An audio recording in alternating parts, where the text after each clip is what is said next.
My days working, taking care of my little ones can be a lot. I checked out care.com and it was so easy for me to find local, experienced, and background check sitters. Finding our babysitter was way more affordable than I thought. Care.com makes it super easy.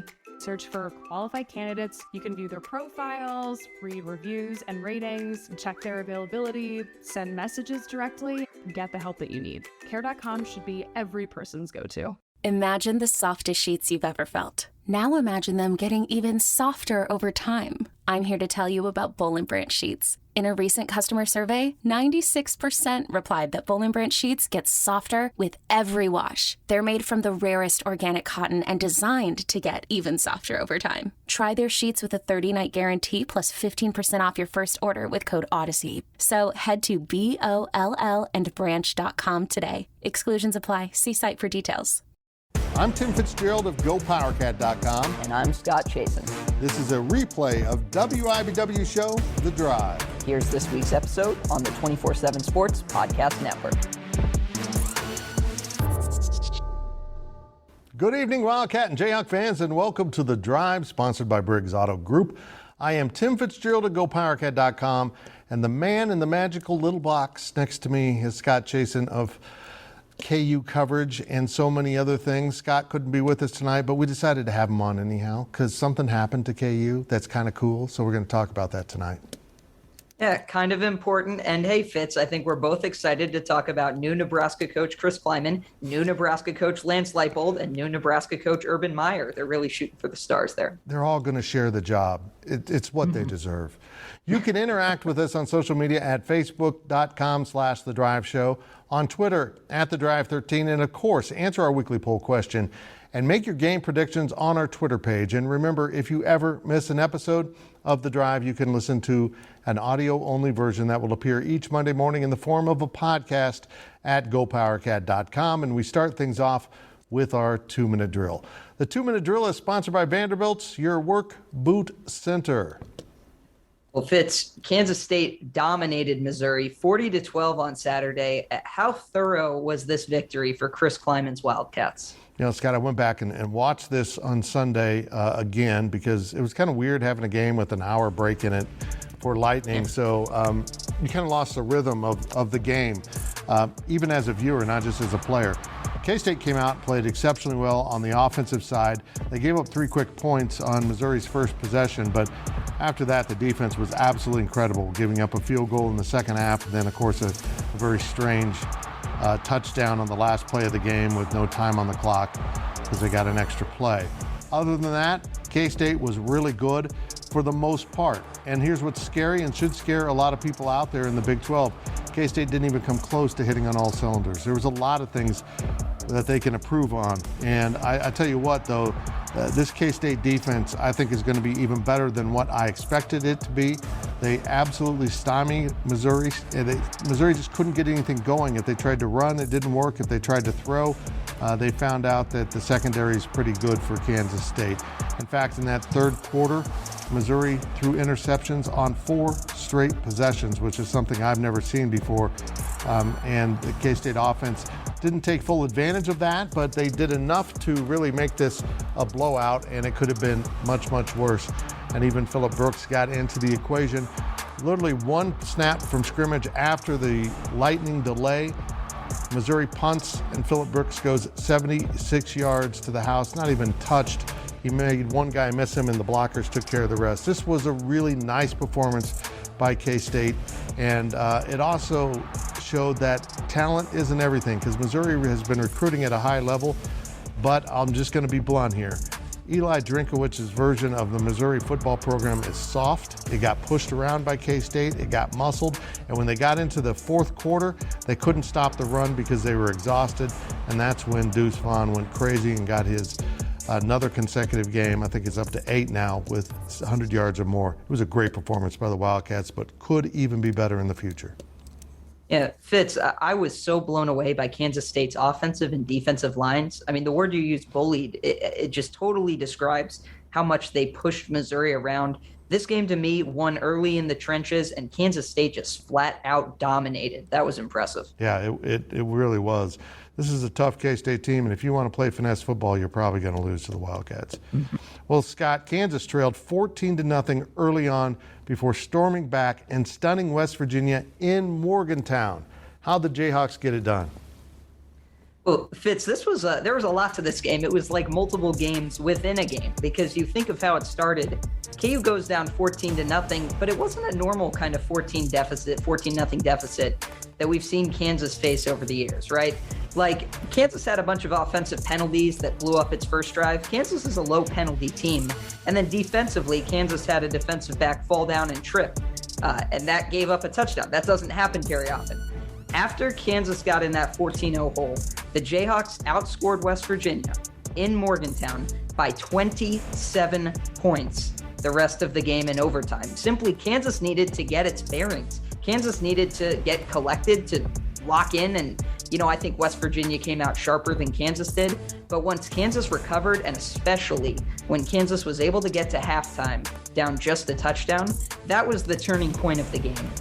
Fitz, we'll talk more about this Kansas offense. I think it's really, really good, and I think the Jayhawks have something with Jalen Daniels. And we can talk more about Lance Leipold and Andy Kotelnicki, Brian Borland, the coaching performance of this staff. Both, I think, are great. But this game, to me, was kind of a showcase of the depth that Kansas has added. So many times in years past, Kansas, had to be out in front or had to have some kind of an advantage to even just have a chance at keeping a game competitive. This was a game where the other team jumped on Kansas, and the whole time Kansas is saying, let's just get to half. Let's just get that breather, knowing we've got the depth to go the distance. We've got players that can cause problems for them, and we just need to let our coaches regroup with those players. I thought once Kansas got to halftime, the Jayhawks absolutely took this game over.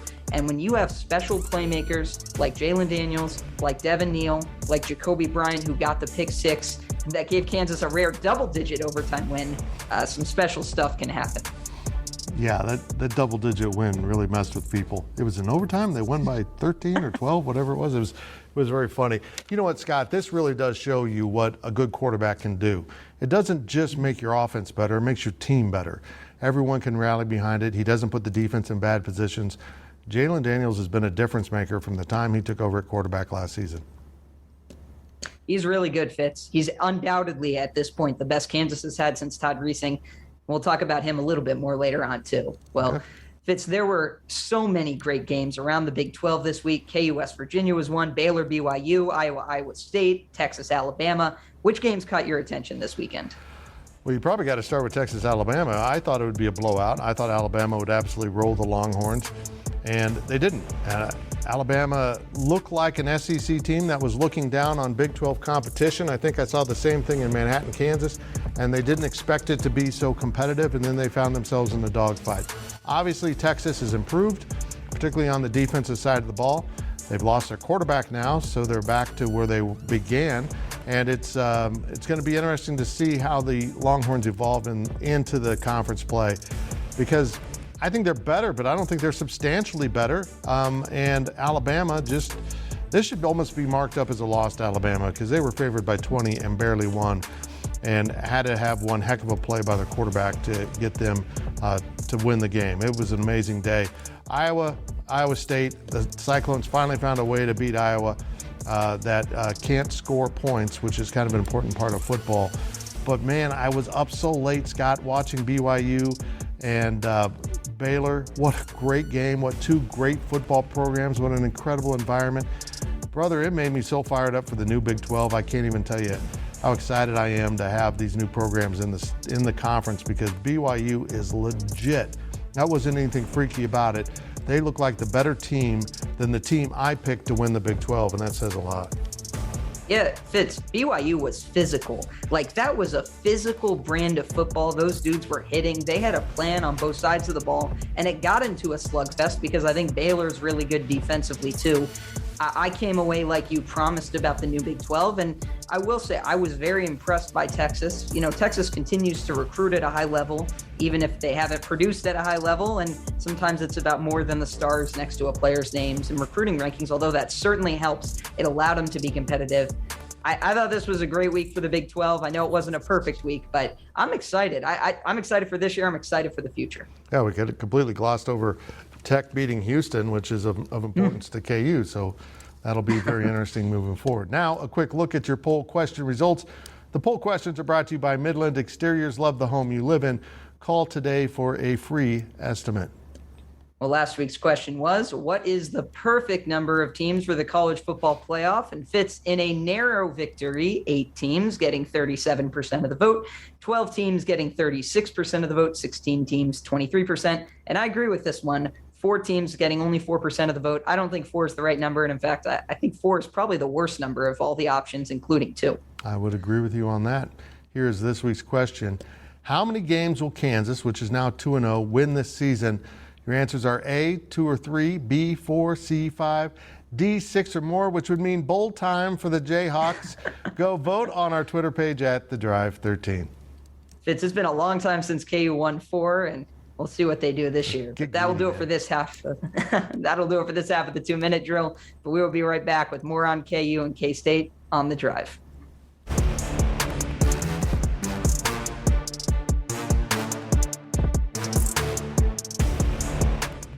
Selling a little or a lot? Shopify helps you do your thing, however you cha-ching. Shopify is the global commerce platform that helps you sell at every stage of your business. From the launch your online shop stage, to the first real-life store stage, all the way to the did we just hit 1 million orders stage. Shopify is here to help you grow. Whether you're selling scented soap or offering outdoor outfits, Shopify helps you sell everywhere. From their all-in-one e-commerce platform to their in-person POS system, wherever and whatever you're selling, Shopify's got you covered. Shopify helps you turn browsers into buyers with the internet's best converting checkout, 15% better on average compared to other leading commerce platforms. And sell more with less effort thanks to Shopify Magic, your AI-powered all-star. Shopify powers 10% of all e-commerce in the US. And Shopify is the global force behind Allbirds, Rothy's, and Brooklinen, and millions of other entrepreneurs of every size across 175 countries. Plus, Shopify's award-winning 24/7 help is there to support your success every step of the way. Because businesses that grow with Shopify. Sign up for a $1 per month trial period at shopify.com/Odyssey Podcast, all lowercase. Go to shopify.com/Odyssey Podcast now to grow your business, no matter what stage you're in. Shopify.com/Odyssey Podcast.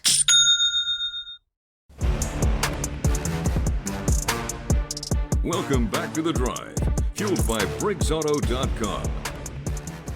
Welcome back as The Drive continues with our weekly 2-minute drill. This segment of the 2-minute drill is sponsored by Copeland Insurance Agency, part of your community for more than 60 years.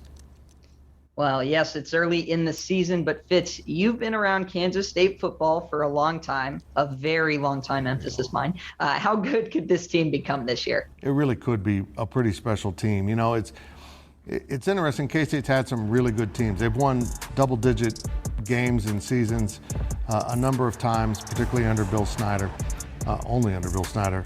But this team could do that. They're capable of that. I'm not saying they will, but they are certainly capable of putting together a 10, 11-win season. But in the Big 12, it just won't be easy. So I've had people ask me to compare this team to a previous K-State team, and I'm going to go with the 2012 K-State team, the one that Colin Klein led as quarterback to a Big 12 title. Now he's the offensive coordinator trying to do the same. I think the conference this year is more competitive top to bottom than what that K-State team ran into in 2012. This is going to be a real challenge. But this K-State team has the ability to do a little bit of everything. Now, maybe we still need to see more of the passing game from Adrian Martinez and Colin Klein. They've had a game where they didn't really want to pass the ball that much, and a game where it was incredibly wet and slippery, and they chose not to pass the game. But they're able to pass the ball, but they're able to lean on that running game so much that they can win with that, because the combination of Martinez and Deuce Vaughn is just dynamic. But most of all, they're good along the lines. They're really physical up front on both sides of the ball. And if you look at K-State's defense, this is the kind of defense you need to have to win a Big 12 title. We saw it last year from Baylor. Baylor's defense was absolutely stifling a year ago and gave the offense enough room to have opportunities when they didn't have great offensive output to win games. That could be the case here with this K-State team. Look, they could have beaten Missouri with 2 touchdowns on Saturday. That's how good the defense was for the entire game. I'm telling you, Scott, I'm really optimistic about this team. I'm trying not to get ahead of myself. Tulane might end up being the toughest team on K-State's non-conference schedule because Missouri was so pitiful, or maybe K-State was so good it made Missouri look that way. Week 4, though, Scott, go to Oklahoma to open Big 12 play, and we'll discover a whole lot about both the Sooners and Wildcats on that day. Yeah. Well, Fitz, when you have a good offensive line, a good defensive line, good run game, and you feel good about your quarterback, it's a recipe for success in this new wide-open Big 12. I like Kansas State's team. I agree with you. I think they've got some pretty high expectations this year, and I think they're within reach. Yep, I would agree with that. Well, speaking of high expectations, all of a sudden, the Kansas offense has scored more than 50 points in both games to start the year. Scott, how have the Jayhawks been so successful? Well, Fitz, it starts at the quarterback position, and Jalen Daniels, who through 2 games, he had a second-half interception when Kansas was up 1 billion points in the opener. He was perfect at West Virginia. He made difficult throws. He made throws under pressure. He knows doing this kind of RPO game, also option and triple option stuff. He's really learned and figured that out now in year 3 of a program and in year 3 of playing, right? Because he played as a freshman. Maybe that was a little bit early. Kansas certainly didn't have the pieces around him to protect him, but he got those reps early. Then he came on as a starter late in the year, in year 2 of his KU career, and he looked pretty dang good. I was curious about if he'd be able to continue it, if he could consistently this season be the Jalen Daniels we saw at the end of last year. And so far he's been that, and he hasn't tried to do too much as well. Like, he's making these big plays. He's a guy who wants to throw the ball downfield and utilize these weapons, but he's also trusting some of the pieces around him, and I think that's super important. Kansas has a really good offensive coaching staff that starts with Andy Kotelnicki, Scott Fuchs, the offensive line coach, also a very tricky name to say. Be careful, boys and girls, when you say that. He's done a masterful job with this offensive line, teaching the wide zone scheme. And Kansas has some really darn good running backs. I mean, they go 4 deep in that room, 5 they feel good about, but 4 deep with legitimate playmakers at the running back position. When you put all that together with Andy Kotelnicki's creativity, how multiple that offense wants to be, sometimes going fast tempo, sometimes going slow, sometimes throwing a lot, sometimes running it, it causes problems for defenses. And West Virginia looked shell-shocked as the game went on, especially by all the triple option wrinkles that Kansas has implemented this year. And Fitz, I don't even think we've seen all of the wrinkles they're going to throw in with that triple option, despite how many offensive plays they've already run this year. I love this Kansas offense. I think it's very, very good, and I think Kansas has a real quarterback. I think that's how they're putting up so many points. It's been impressive. There's no doubt about it. And now we step out of bounds, and Out of Bounds is brought to you by Darris Corner Market. We love local, and we are local for you. Well, Fitz, Nebraska wasn't waiting around to make a move. The 1-2 Cornhuskers fired Scott Frost after a loss to Georgia Southern. That was at Nebraska, by the way. When Scott Frost was hired, Fitz, it seemed like a no-brainer, a home run hire. But where does Nebraska go from here? It was a no-brainer. It was a home run hire on paper, but it didn't work out that way. And now Nebraska has itself in a horrible position to try to hire a coach. They've fired coaches for being successful, but not successful enough. And now they let Scott Frost kind of wither on the vine, and to the point where if they had waited 3 more weeks, they would have paid him $7.5 million in a buyout. They hated him so much at the end, they paid him $15 million to go away earlier, 3 weeks earlier. Unbelievable, but that was a dreadful loss. They were tied with North Dakota at halftime in the only game that they've won. They've got dreams of big coaches, and they're even eyeing guys named Kleiman and Leipold, according to reports. But I got to say it, and I'm going to be blunt, and I think a lot of Nebraska fans are going to hate this. Who would take that job right now? It is a mess. It's a disaster. Expectations are way out of line with reality. Moving to the Big Ten was a disaster for this conference, or for this program, and they belonged in the Big 12 with their recruiting base. Best of luck, Nebraska. I can't imagine a world in which Nebraska would turn to K-State or KU to hire a football coach because they've become so crappy. It's unbelievable, Fitz. And the stat I told you before the show, if Scott Frost won his next 62 games, he would move past Bo Pelini for winning percentage at Nebraska by 1 game. That's how much it would take. That would just be like 5.5 years of winning. Wow. Now let's hear from our fans. And our fan question is sponsored by Meadowlark. Retirement awaits in Manhattan, where you can live your way every day. Now let's hear from the fans. This week's question is this. Scott, how does this team only win 4 games? Well, Fitz, the question that got asked to me was about KU winning more than 4 games, which is surprising. That is expectation raising, considering Kansas has not done that since the last year of the Mark Mangino era. Look, KU fans, Fitz, are very excited right now. They're talking about bowls. They're talking about starting 4-0, let alone winning 4, 5, 6 games. I'd say to temper expectations a little bit, but to be very excited and judge these next 2 weeks. Kansas plays a good Houston team, and then Kansas plays a Duke team that's been a little bit better than I thought to start the year. If Kansas is competitive and wins one of those games, yeah, I think it's okay to start dreaming about 4, 5, and 6 wins and say, let's see what happens the rest of the year. That being said, it's year 2 of the Lance Leipold era. They're not going to win 8, 9, 10, whatever games this year. I think it's still building towards something. So reasonable expectations mixed with some of that excitement. I think that's okay. So let me get this right. Northwestern is greater than Nebraska.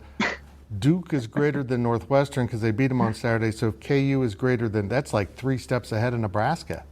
If KU wins. Yeah, well, Fitz, Alabama barely beat Texas in Austin. Kansas has beaten Texas twice and almost beat them a second time in Austin. It makes you wonder. Kansas greater than Alabama. That's what I'm saying. Well, remember to ask us your questions on our Facebook page and on Twitter at The Drive 13. And when we return, we'll look at our predictions here on The Drive.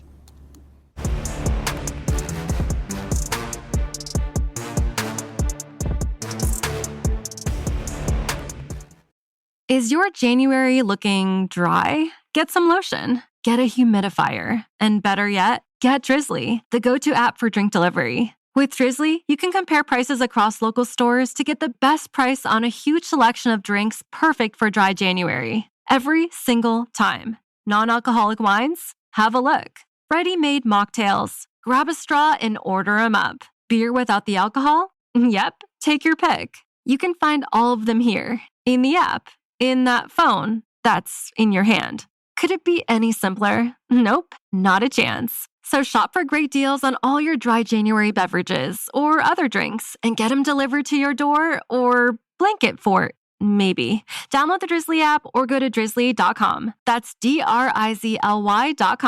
Must be 21 plus, not available in all locations. And don't forget to lotion up your elbows. They're looking a little dry. Welcome back to The Drive, fueled by BriggsAuto.com. It is now time to head down the home stretch of this week's show, and it's time to take a look at our predictions. Predictions are brought to you by Kites and Kites Aggieville Draft House. Meet your friends at Kites and the Draft House since 1954. And remember to make your weekly predictions on our Twitter page at The Drive 13. Here are last week's results. We're short on time. We really shouldn't look at this. The fans and Scott went 2-1. I picked against KU. And I went 1-2. I paid the price. Okay, I feel bad. Here's this week's picks. And we're going to start with Kansas at Houston. And what did we end up? We ended up 10.5-point underdog for Kansas.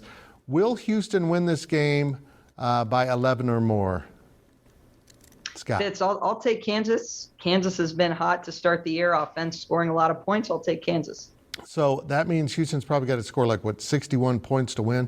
I'm going to take Houston just because I'm not fully sold yet, but I feel like I'm going to be wrong again. Well, Fitz, next is Tulane at K-State. K-State's a 16.5-point favorite in this one, and I will leave you the first pick here. Well, K-State is going to win this game. Will they win by 17 or more? I think so, but Tulane's been playing pretty good football. Yeah, Fitz, I'll go with Tulane and feel nervous, especially because I've spent most of the show talking about how good K-State is. And our last game of the week is BYU at Oregon. We've got it as a pick 'em. I'm going with the Cougars, BYU to win. I'll take Oregon, but hey, BYU's playing some great football, and they ran through the Pac-12 last year. Absolutely. They're fun to watch. Again, make your picks on our Twitter page at The Drive 13, and it's now time for our On the Clock segment. On the Clock is sponsored by Carpet One.